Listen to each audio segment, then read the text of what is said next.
మద్దతు ఇస్తామని చెప్పి తెలియజేస్తున్నాం. ఇక రెండవది, ఈరోజు మన ఎమ్మెల్యేల పని బాగాలేదని పదే పదే చంద్రబాబు నాయుడు బహిరంగ చెబుతున్నాడు. కానీ చేసేవాళ్ళు వాళ్ళ పని వాళ్ళు స్వేచ్ఛగా చేసుకుంటూ వెళ్తున్నారు. అత్యధిక మంది ఎమ్మెల్యేలు ఈరోజు వసూలు రాజ్యాలుగా మారిపోతున్నారు. ప్రతి చిన్న పనికి రేషన్లో వాటా, మద్యంలో వాటా, ఇసుకలో వాటా, ట్రాన్స్ఫర్స్కి లంచాలు, వీళ్ళ అనుమతి లేకుండా ఒక ప్యూన్ను కూడా ఎవరు ట్రాన్స్ఫర్ చేయడానికి లేదు, అపాయింట్మెంట్ ఇవ్వటానికి లేదు. ఏమిటిది?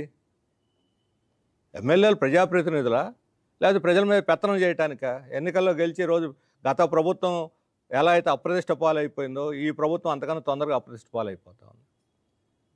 నిన్న గుత్తి దగ్గర భూసేకరణ జరుగుతుంటే, అక్రమంగా బలవంతంగా భూసేకరణ చేస్తుంటే మా పార్టీ నాయకుడు ప్రభాకర్ రెడ్డి, మన రైతు సంఘ నాయకులు ఆయన, రాష్ట్ర ప్రధాన కార్యదర్శి ఆయన, వాళ్ళ టీము రైతు సంఘం తరఫున వెళ్ళి చూడటానికి వెళ్తే ఎమ్మెల్యే ఆయన అనుచరులకి అనుచరులను పంపించి ఫోన్ చేసి బెదిరిస్తున్నాడు. ఎవడరా నువ్వు రావటానికి, నీకేం పనిరా? ఇదా భాష?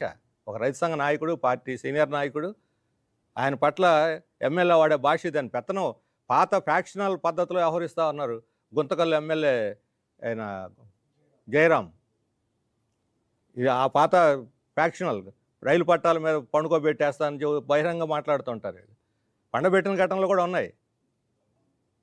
గొంతులు కోసేటువంటి ఫ్యాక్షనలిజం పనికిరాదు ఈ రోజుల్లో. మరి చంద్రబాబు నాయుడు గారు వీళ్ళందరినీ అదుపు చేస్తాడా లేదా? శ్రీశైలం ఎమ్మెల్యే అటవీ అధికారులను తీసుకుపోయి కొట్టేశాడు. ఈయన అనంతపురం ఎమ్మెల్యే నేరుగా జూనియర్ ఎన్టీఆర్ తల్లినే బహిరంగ విమర్శించాడు. ఏమిటి యాక్షన్? మీరు గత ప్రభుత్వంలో ఎమ్మెల్యేలు ఈ రకంగా చేసినందుకు మొత్తం రాష్ట్రం అంతా కూడా నిరసన తెలియజేసింది. మరి ఈ ప్రభుత్వంలో మీరేం చేస్తున్నారు? ఇంట్లోకి పిలిచి 4 గోళ్ల మధ్య మందలిస్తే సరిపోద్దా? ఎంతమంది ఎమ్మెల్యేలు?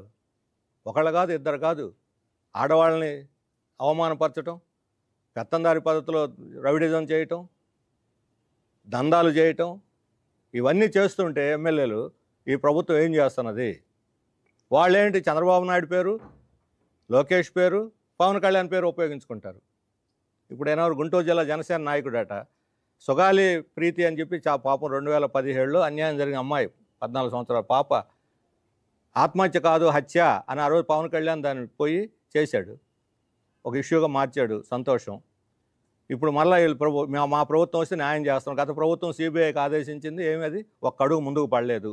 మళ్ళీ ఈ ప్రభుత్వం సిబిఐ విచారణకు ఆదేశించింది. అంటే ఈ ప్రభుత్వం, ఈ పోలీసు ఫెయిల్ అయినట్టుగా. ఎవరు నేరస్తులు కనుక్కోవటంలో ఒక చిన్న పాపని రేప్ చేసి చంపేస్తే కనీసం ఆ నిందితులు ఏమైనా పట్టుకుని శిక్షించలేకపోతే ఏమిటి సమర్థత? ప్రభుత్వ సమర్థత ఏమిటి? సిబిఐకి చేతులు ఒప్పుకొని సరిపోద్దా? సిఐడీలు ఇతరులను వేధించడానికి సిఐడీలు సరిపోతారు. రాజకీయాల ప్రతిపక్షాలను, ప్రజా ఉద్యమాలు చేసే వాళ్ళు చుట్టూ తిరగడానికి సరిపోతారు స్పెషల్ బ్రాంచ్ వాళ్ళు, సిఐడీలు. ఇటువంటి అన్యాయాలు జరిగిన వాళ్ళు మాత్రం పట్టుకోలేరు. ఇప్పుడు ఆమె పాపం నాకు న్యాయం చేయండి అని వస్తే ఆమె మీద దాడి చేస్తున్నారు. ఒకవైపు వివరణ ఇచ్చాడు పవన్ కళ్యాణ్ గారు, దాంతో సరిపెట్టుకోవచ్చు. ఇప్పుడు ఆయన గుంటూరు జిల్లా నాయకుడు, ఏదో పేరుంది ఆయన, ఇప్పుడు అంతా వైరల్ అవుతుంది. ఆయన గాదే వెంకటేశ్వర్లట. మరి ఆయన ఆమె నువ్వెవరు, నీ భర్త ఎవరు, నీ కులం ఏమిటి, ఇవా మర్యాద? ఒక బాధితురాలైన ఒక తల్లిని, ఆమె వికలాంగురాలు, పైగా బాధితురాలు, బిడ్డను కోల్పోయింది, న్యాయం కోసం వస్తూ ఉంటే ఒక మహిళ, అటువంటి వాళ్ళ పట్ల వాడాల్సిన భాష ఇది. పవన్ కళ్యాణ్ గారు అతని మీద యాక్షన్ తీసుకుంటాడా లేదా ఈ రకంగా అమర్యాదగా మాట్లాడేందుకు మహిళ పట్ల?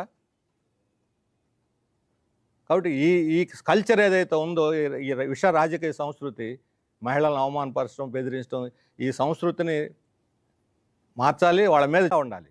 ఏదో నైతికంగా కాదు, మోరల్గా కాదు, స్టాట్యూటరీగా ఒక నిబంధన వాళ్ళు ఉండాలి. దేంట్లో వాళ్ళు జోక్యం చేసుకోవాలి, దేంట్లో జోక్యం చేసుకోకూడదు. ఒక రోడ్డు వేయాలంటే ₹1 కోటి శాంక్షన్ అయితే 10 లక్షలతో రోడ్డు వేసి మళ్ళీ వర్షం వస్తే కొట్టుకుపోతే 90 లక్షలు పనిచేసుకుంటారు.